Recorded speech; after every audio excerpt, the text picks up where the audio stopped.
नमस्कार। हम अपनी छुट्टियां प्लान करते हैं, उसके लिए ट्रैवलिंग करते हैं, या फिर सुबह उठकर अपने सपनों को साकार करने के लिए सफ़र भी हम सुबह सुबह शुरू करते हैं, या फिर किसी से मिलना हो, सुख दुख बांटने हो, उसका भी सफ़र हम अगर सुबह शुरू करते हैं तो हमारे भारतीय जो लोग हैं उनका बेसिक मोड ऑफ कम्यूटिंग है वो है इंडियन रेलवेज़। जी हाँ, इंडियन रेलवेज़ ने ये जो सरकार ने हमें सुविधा दी है, कभी कभी पूरी और सही जानकारी ना होने के कारण इसका सफर कभी कभी सफरिंग में भी बदल जाता है।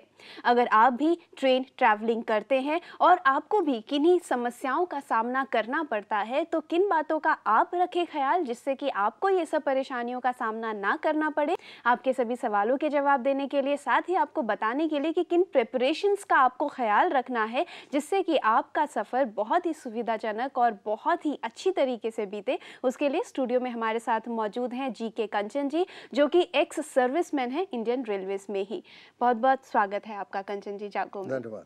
यहाँ पे कंचन जी, जैसे कि हम बोल रहे हैं कि Indian railways basic mode of commuting है आज हमारे भारतवासियों के लिए, तो क्या कहेंगे आप कि कितना बड़ा एक हमें सुविधा मिली हुई है सरकार की तरफ से? ऐसा है कि भारत इतना विशाल देश है और इसके जो डिस्टेंसेस हैं इतने ज़्यादा हैं कि आप अगर जम्मू या जब श्रीनगर से हो जाएंगे कन्याकुमारी, तो ये 3500 किलोमीटर का डिस्टेंस। तो ऑर्डिनरी आदमी के लिए सिवाय रेल का ही साधन है इसको जाने के लिए। दूसरी बात यह है कि भारतवर्ष में लोगों की श्रद्धा बहुत है। साउथ में तिरुपति जाएंगे या साईं बाबा पास जाएंगे, रिलीजन के लिए ट्रैवल बहुत करते हैं। ऊपर नीचे वाले मानसरोवर जाएंगे या कैलाश यात्रा पहलगांव जाएंगे। ये सब की सुविधा के लिए डिस्टेंसेस इतने ज़्यादा हैं कि हर आदमी एयर से जा नहीं सकता, तो ये रेल से ही जा सकते हैं। और चूंकि रेल का जो किराया है कम से कम ऑर्डिनरी सेकंड क्लास जो अब कहलाता है वो चीपेस्ट मोड ऑफ ट्रैवल है जी। और रेलवे को इसमें कोई फ़ायदा नहीं होता। रेलवे इसको नुकसान में सबअर्बन ट्रैफिक के लिए और पैसेंजर ट्रैफिक के लिए लूज ही कर रही। तो ये एक सुविधा जा रही है जिसको हम क्रॉस सब्सिडी करते हैं फ्रेट से।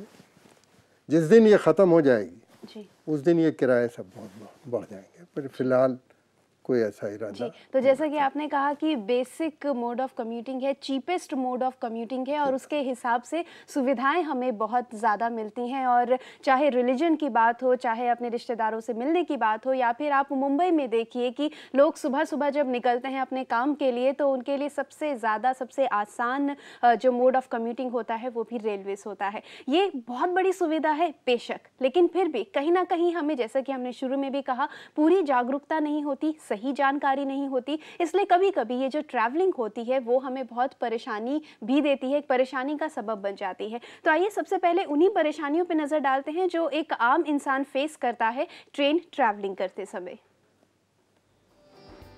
अगर हम सबसे पहले परेशानी की बात करें तो रेल यात्रा करते वक्त आने वाली जो दिक्कतें हैं उसमें ज़्यादातर ट्रेन अपने तय समय से काफ़ी लेट रवाना होती हैं। स्टेशन जाते साथ ये पहली परेशानी है जो हमें देखने को मिलती है। और साथ ही यात्रा के दौरान जो मूलभूत सुविधाएं होती हैं, जैसे कि पंखों का ना चलना, कंपार्टमेंट का साफ ना होना, ऐसी परेशानियां भी हमारे सामने आती हैं। यात्रा करते वक्त रेलवे की केटरिंग डिपार्टमेंट की ओर से सप्लाई किए जाने वाले खाने की जो क्वालिटी होती है वो भी काफ़ी अच्छी नहीं होती। ट्रेन कंपार्टमेंट्स के जो टॉयलेट्स होते हैं, ये जो एक सुविधा होती है, वो या तो साफ़ नहीं होते और कभी कभार इतने गंदे होते हैं कि इस्तेमाल के लायक तक नहीं होते। और साथ ही रिजर्वेशन की बात करें तो टिकट रिजर्वेशन होने के बावजूद भी सीट मिलने में काफ़ी दिक्कतें आती हैं, और जिनकी अनरिजर्व्ड जो टिकट्स होती हैं, जो पैसेंजर्स होते हैं, वो भी ट्रैवल करते हैं। तो ये सब बेसिक परेशानियां हैं जो एक आम इंसान सामने फेस करता है। तो कंचन जी, अगर हम पहली बात करें कि जो ट्रेन्स लेट होती हैं, स्टेशन पर पहुंचते हैं, तय टाइम पर ट्रेन नहीं आ रही है तो घंटों तक इंतज़ार करना पड़ता है, तो एक आम इंसान किन बातों का ख्याल रखे कि उसको ये फेस ना करना पड़े? ऐसा है कि ये बात सही है जी। कि इंडियन रेलवेज़ तत्पर है कि पंक्चुअल रनिंग हो, लेकिन इसमें इतने डायमेंशंस हैं कि पंक्चुअल रनिंग नहीं हो पाती। अगर आप इसकी क्यों पंक्चुअल रनिंग नहीं हो पाती, इसका बेसिक सबब ये है कि जो इंफ्रास्ट्रक्चर है वो over utilised, more than saturation पे है। अगर 100 गाड़ियाँ किसी उस पर चलती हैं और आप उस पर 90, 95, 100 चला रहे हैं तो गाड़ियों के लेट होने का अंदेशा ज़्यादा है। जी। अगर आप 80% एफिशिएंसी पे चलाएं तो आ जाए। इसमें हर साल गाड़ियाँ चलती चली जा रही हैं और स्ट्रक्चरल चेंज नहीं हो पाया है। जी। बेसिक सबब इसमें है। जी, बिल्कुल। और अगेन कि अगर 3000 किलोमीटर की गाड़ी है और कहीं पे कुछ भी हो गया वारदात तो वो फिर लेट होती चली जाती है। तो यहाँ पे कंचन जी, ये तो आपने जैसे मैं बताता हूँ, मैं आपको बताता हूँ ये तो रीज़न है कि क्यों लेट होती है। लेकिन अब इंडियन रेलवेज की इंक्वायरी सिस्टम इम्प्रूव होना चाहिए और इम्प्रूव होना चाहिए जी। लेकिन अगर आप जाने से पहले रिंग कर लें तो आपको अगर गाड़ी लेट है, इनफैक्ट टीवी पे भी अब इंडियन रेलवेज अनाउंस करती रहती है कि ये गाड़ियाँ इस तरह लेट चल रही हैं जी। तो आपको उतनी असुविधा नहीं होगी जितनी आप पहुंच जाएंगे और गाड़ी 5 घंटे लेट आएगी। जी। और इसके लिए जो आपका कम्युनिकेशन नेटवर्क है वो इंडियन रेलवेज ने काफ़ी इम्प्रूव कर दिया है कि आपकी कनेक्टिविटी अब बहुत ज़्यादा सुचारू है। मे बी पूरी तरह से एक्सेलेंट ना हो लेकिन पिछले सालों में बहुत ज़्यादा इम्प्रूवमेंट हुआ। फिर भी ये हो सकता है कि लेट हो तो आदमी को ये कहना चाहिए, ये एयरलाइन में भी है, ये इंडियन रेलवेज की ख़ास बात नहीं है। जी। मैं फ़्लाइट में जाता हूँ, जब पहुँचता हूँ तो पता चलता है कि फ़्लाइट जो है 2 घंटे लेट है। मेरे साथ ऐसा हुआ है कि 4-4, 5-5 घंटे भी आपने बीते और ये इंटरनेशनल फ़्लाइट्स में भी हुआ। आप लंदन पहुँच जाएँ, पेरिस पहुँच जाएँ, वहाँ भी मेरे साथ हुआ है, फ्रैंकफर्ट में हुआ।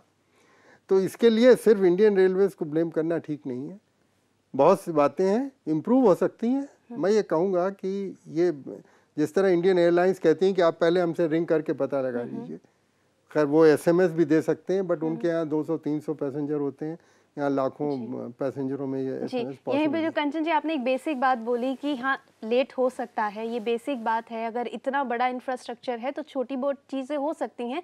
तो एक आम इंसान को ये ध्यान रखना है कि वही जो आपने एक बहुत सही शब्द यूज़ किया, ब्लेम करने से बेटर ये है कि आप थोड़े से एफर्ट करें, आप फ़ोन उठाएं और आप पता करें कि जो ट्रेन है वो टाइम पर है कि नहीं। और साथ ही अब तो ऑनलाइन भी बहुत सी इंफॉर्मेशन अवेलेबल है और इनफैक्ट ऑनलाइन जो इंडियन रेलवेज है वो इतनी बड़ी सुविधा देते हैं कि ट्रेन कहाँ से चली, कहाँ तक पहुँची, अब वो ऑनलाइन ट्रेन का रूट भी दिखाते हैं और कितने मिनट लेट हो रही है वो भी इंफॉर्मेशन इंटरनेट पर मौजूद होती है। सिर्फ आपको जानकारी रखना बेहद ज़रूरी है। सिर्फ लॉगिन करिए और देखिए कि ट्रेन टाइम पर है कि नहीं, उसके हिसाब से आप घर से निकले और प्लानिंग कर सकते हैं। या पूछ लीजिए इंटरनेट का। मैंने बात इसलिए नहीं कही कि इंटरनेट कनेक्टिविटी भी टेलीफोन डिपार्टमेंट में बहुत परेशानी की, और हाँ आदमी के पास इंटरनेट कनेक्टिविटी के लिए एक लेवल चाहिए जानने के लिए, बट ये सुविधा है। ये रिजर्वेशन में भी बात आएगा जो ऑनलाइन में। हाँ, हम अगर आप रिजर्वेशन की बात ही कर रहे हैं, ये एक बहुत बड़ा मुद्दा होता है। इसी के बारे में कंचन जी हम जानेंगे, लेकिन रुकेंगे एक ब्रेक के लिए।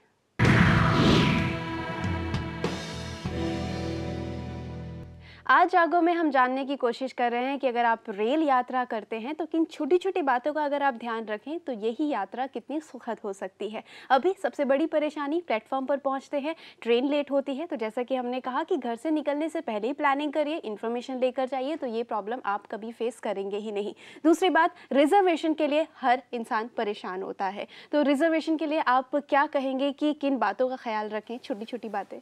रिजर्वेशन के लिए पहली बात तो ये है कि आप जितनी जल्दी अपना प्रोग्राम बना सकते हैं उतनी आसानी से आपका रिजर्वेशन। जी बिल्कुल। अब दूसरी बात यह है कि जैसे अगर आप बहुत लेट जाना चाहते हैं और आप प्रोग्राम नहीं बना पाते, तब तो आपके लिए तत्काल की सुविधा शुरू कर दी। मतलब आप अब पैसे दे करके ये फैसिलिटी ले सकते हैं। या अगर आप सेकंड क्लास में ट्रैवल नहीं करते तो आप थर्ड एसी में जाएंगे, अपना अपग्रेड करके आपको मिल सकता है। बेसिक बात यह है कि जितनी जल्दी आप बना लेंगे प्रोग्राम, उतनी जल्दी आपका रिजर्वेशन कंफर्म हो जाएगा। और इसमें आज ह्यूमन एलिमेंट का इंटरवेंशन बहुत कम है, क्योंकि ये फुली कंप्यूटराइज सिस्टम है और ये नेटवर्क पे सिस्टम लगा हुआ है। तो आप जब ऑनलाइन करेंगे तो आप अपने घर पे बैठ के, अगर आपके पास इंटरनेट कनेक्टिविटी है तो आप प्रिंट आउट ले सकते हैं, आपको जाने की भी ज़रूरत नहीं। यहाँ पे कंचन जी, जो हम रिजर्वेशन करा भी लेते हैं, जो कंफर्म्ड सीट्स नहीं होती, लास्ट मोमेंट तक कभी कभी पता नहीं लगता है कि कंफर्म है कि नहीं। और अगर रिजर्वेशन भी होती है, जैसे कि हमने कहा कि हम कंपार्टमेंट में जाते हैं, तो जो जो अनरिजर्व्ड सीट्स होती हैं, जो लोग रिजर्वेशन नहीं कराते हैं, वो थोड़े से पैसे देकर, थोड़ा सा अरेंजमेंट करके वो सीट्स हासिल कर लेते हैं। तो ऐसे अगर सिचुएशन किसी के सामने आए तो वो क्या करे? देखिए, ऐसा है कि ये बात सही है, क्योंकि मैं ये समझता हूँ कि भारतवर्ष जो है वो अब एक इनडिसिप्लिन कंट्री, इसमें डिसिप्लिन की जागरूकता ख़त्म हो चुकी है। तो ये बात सही है कि अनरिजर्व लोग आ जाते हैं, और मैं ये डिनाई नहीं कर सकता कि इसमें रेलवे का स्टाफ का भी योगदान हो सकता है, नहीं भी योगदान हो सकता है। दो तरह की बातें हैं। जैसे आपके घर में डकैती पड़ सकती, तो डकैती तो ऐसे है कि आप कुछ कर नहीं सकते जी। तो इस तरह के लोग जो हैं वो अगर घुस आए तो कोई कुछ कर नहीं सकता। लेकिन ऐसा हो सकता है कि लोग पैसे दे करके भी आ जाएं। इसके लिए रेलवे को ये करना पड़ेगा कि हर कंपार्टमेंट में एक टीटी को लगाना पड़ेगा जी। और आपका जो एक ही गेट से एंट्री होगी जब ट्रेन चलेगी या कहीं भी उतरेगी, बाकी गेट बंद रहेंगे, और वो खड़ा हो करके उन्हीं को जाने देगा जिनके पास टिकट है, औरों को जाने नहीं देगा। जो छोड़ने देने जाएंगे उनको भी वो जाने नहीं देगा। तब तो ये डिसिप्लिन हो सकता है। इस डिसिप्लिन में ख़राबी ये है कि ये जब से आपकी सब कनेक्टिविटी है एक से दूसरे कंपार्टमेंट में, तो ये लोग चलते रहते हैं जी।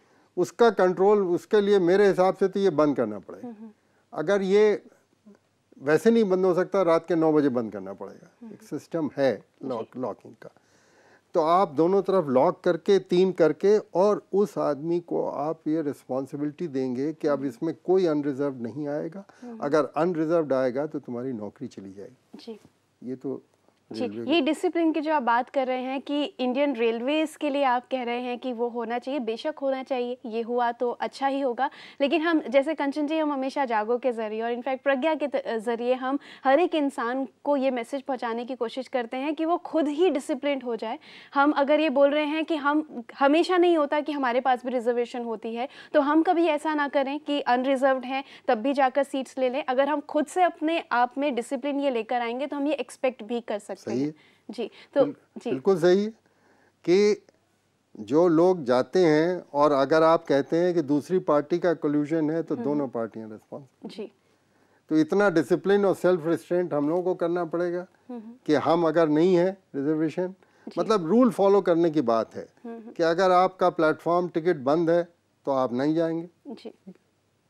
बट लोग जाते हैं, इसलिए प्लेटफॉर्म भरे रहते हैं।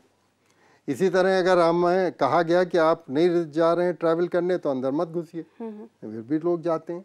हम आपको सी ऑफ करने आए, हम तो अंदर बैठेंगे, फिर वो जब गाड़ी चलती है तो कूदते हैं जी। इतना तो सेल्फ डिसिप्लिन इनको करना पड़ेगा जी। दूसरा, जो लोग ट्रैवल कर रहे हैं और अनरिजर्व्ड हैं, उनको उतारना पड़ेगा, उतनी जागरूकता होना पड़ेगी। आप बुलाइए, मतलब ये है कि अगर आप थोड़ा बहुत अपना करने को, अपने अधिकार के लिए लड़ने को तैयार हैं जी। और मिलके, तब इसमें कुछ इम्प्रूवमेंट हो सकता है जी। अकेला आदमी ये कहेगा कि आप क्यों ट्रैवल कर रहे हैं तो नहीं है, पर अगर 10 आदमी उसमें कहेंगे कि आप नहीं ट्रैवल कर सकते जी, तो थोड़ा फर्क पड़ जाएगा। जी, यहाँ पे आपने जो दोनों बात बोली कंचन जी, मैं इमेजिन भी कर रही थी कि मैंने भी बहुत बार देखा है कि लोग जो पूरी फैमिलीज सी ऑफ करने आती हैं, वो पूरी फैमिलीज कंपार्टमेंट में जाके बैठती हैं और किस तरीके से ट्रेन चलने लगती है तो वो ट्रेन से कूद जाते हैं। तो ये सारा जितनी भी कंचन जी ने बात बोली वो आपके साथ भी कभी ना कभी हुआ होगा। तो पहले 1 मिनट रुक कर ये सोचिए कि क्या आप वो सारी चीज़ें कर रहे हैं, वो सारे डिसिप्लिन फॉलो कर रहे हैं जिससे आपको आने वाले टाइम में परेशानी हो सकती है। इसलिए पहले, जैसा कि हम हमेशा से कहते हैं, खुद में सुधार लाना बेहद ज़रूरी है, तभी हम वो सुधार आसपास, अपने आसपास सोसाइटी में, हर डिपार्टमेंट में, हर इंफ्रास्ट्रक्चर में देख सकते हैं। और साथ ही जैसे कि हम अपनी ड्यूटीज़ की भी बात करते हैं, हमने शुरुआत में ट्रेन्स और अवेलेबिलिटी की बात की। यहाँ पे कंचन जी, मैं आपसे ही ये मैसेज दिलवाना चाहूँगी कि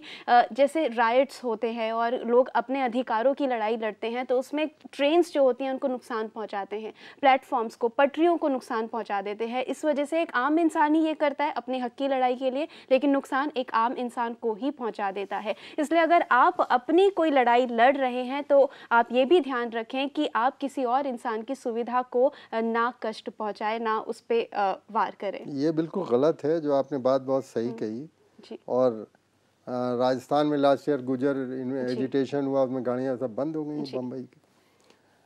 इसकी समस्या ये है कि लोग ये समझते हैं कि ये सेंट्रल रेल जो चलती है ये सेंट्रल गवर्नमेंट है, हम इसको रोक के सेंट्रल गवर्नमेंट, ये बहुत गलत है। जी, यहाँ पे आपने नज़रिया तो बताया कंचन जी, जो आप बिल्कुल सही कह रहे हैं। तो क्या वो नज़रिया है जिसको बदलने की ज़रूरत है और कैसे वो हम बदल सकते हैं, क्योंकि ये हमारे ही अच्छाई की बात है, ये हम जानेंगे। लेकिन रुकेंगे एक ब्रेक के लिए।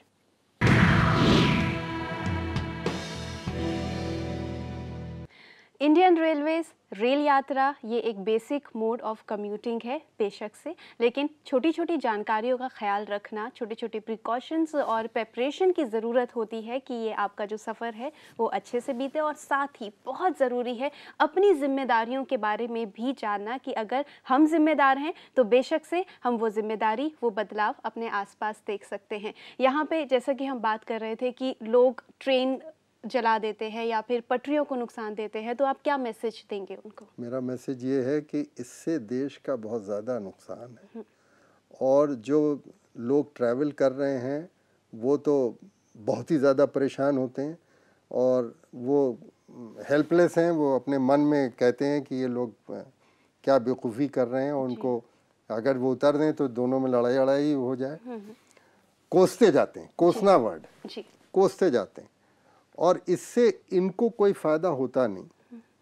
मेरी समझ से अगर ब्रिटिश सरकार होती तो ये वो अलाउ नहीं करती, इनको ख़त्म ही कर देती। वही डिसिप्लिन की बात है, डिसिप्लिन की बात है। अब चूंकि देश आज़ाद है, आज़ादी में समझते हैं कि हम ये कर सकते हैं, इसलिए ये होते हैं, वरना इस तरह का एजिटेशन का कोई पर्पज़ नहीं है, इससे कुछ अचीव नहीं होता। रेलवे का नुकसान होता है, जो लोग ट्रैवल करते हैं उनका नुकसान होता है, और लोगों को परेशानियां होती हैं, इनके भाई बंधुओं को परेशानियां होती हैं।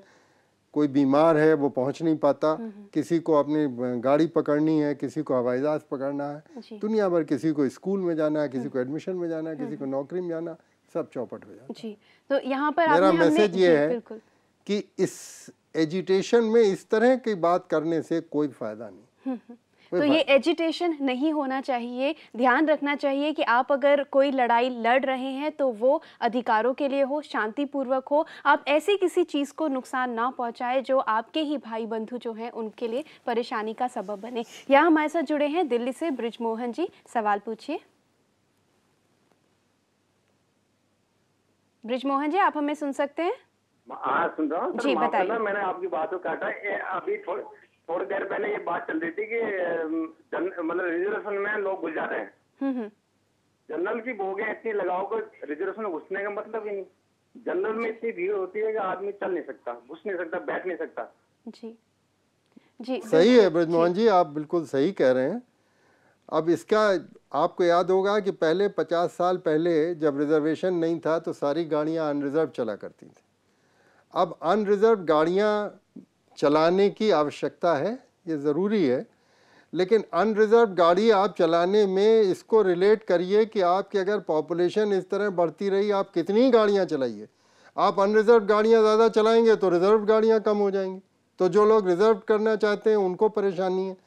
इसका रिलेशन इससे होगा कि मैं आपको एक बात और बताना चाहता हूं कि वर्ल्ड बैंक की एक स्टडी हुई, उन्होंने कहा कि साहब हिंदुस्तान में जो प्रोपेंसिटी टू ट्रैवल है ये सबसे ज़्यादा है दुनिया में। यहाँ पे किसी न किसी चीज़ के लिए लोग जो हैं वो ट्रैवल करते रहते हैं। खैर इससे कोई हर्ज नहीं, बट ये एक फैक्ट है कि और जगह आप जाएं तो वहाँ पे इतना ट्रैवलिंग नहीं होता जितना यहाँ पे होता है। अगर इतना ट्रैवलिंग होता रहा और इतनी पॉपुलेशन बढ़ती रही तो कितनी गाड़ियाँ चलाएं आप अनरिजर्व रिजर्व। ये इसी तरह है कि आप चाहें जितनी सड़क बनाएं, हर रोज ही आपको जो है वो उसमें गाड़ी चलती नहीं, आप बैठे हुए हैं। दिल्ली तो कहीं ना कहीं बेशक कंचन जी आप परेशानियां हैं, लेकिन वही बात बृजमोहन जी से भी ये कहेंगे कि जनरल कंपार्टमेंट में बेशक भीड़ होती है, लेकिन वो एक परेशानी की पॉपुलेशन बहुत है। और यहाँ पर ज़रूर बृजमोहन जी जो हम बात पहले कर रहे थे कि हम ही अपने इंफ्रास्ट्रक्चर को कहीं ना कहीं इतना नुकसान पहुँचा देते हैं कि जितनी सुविधाएँ हम दे पा रहे हैं, जो सरकार दे पा रही है, वो भी कहीं ना कहीं कम हो जाती है। यहाँ पर आखिरी सवाल चलते चलते कंचन जी आपसे जो एक और बेसिक बात जो परेशानी आती है कि बेसिक बुनियादी चीज़ें होती हैं, टॉयलेट साफ़ नहीं होते रिजर्वेशन में और खाना बहुत अच्छी क्वालिटी का नहीं मिलता, तो हमारे सामने ऐसी चीज़ें आती हैं तो कहाँ कंप्लेंट की जाए? नहीं, ऐसा है कि देखिए जब आप एक कोई बहुत बड़ा कॉर्पोरेट मैनेजमेंट करते हैं, सॉरी अंग्रेजी बोलनी पड़ेगी जी, तो आपका ऑब्जेक्टिव बड़ा क्लियर होना चाहिए। अब इंडियन रेलवे का ऑब्जेक्टिव ट्रांसपोर्ट का जी, मूविंग पैसेंजर्स एंड फ्रेट। अब ये केटरिंग उसका एडजंक्ट है।